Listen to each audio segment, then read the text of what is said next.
I went to the county commission meeting last month and I spoke with a lot of the commercial operators.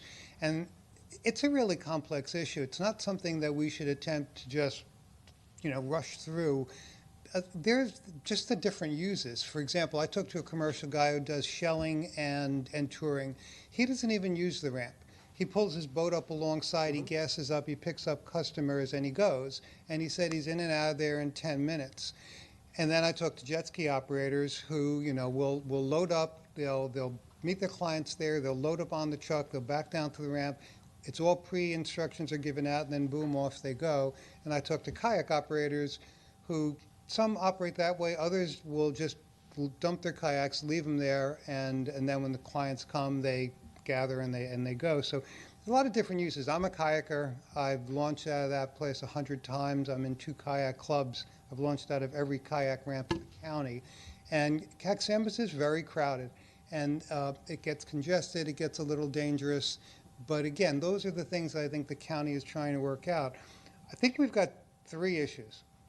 One is that, under the current use and the current site plan that was filed, they're out of compliance. Okay, so that's one issue.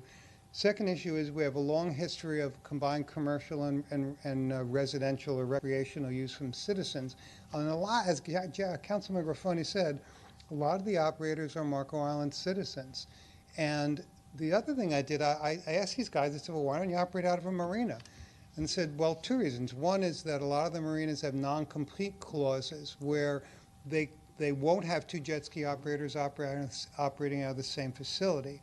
And also the rates are much, much, much higher than what they're paying at the ramp.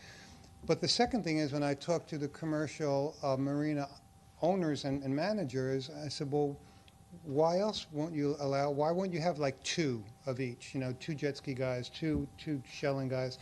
And they said they have to comply with the town parking requirements. So that if they're going to bring in a jet ski operator who's going to run 10 jet skis, they have to then have X number of parking spots to accommodate them.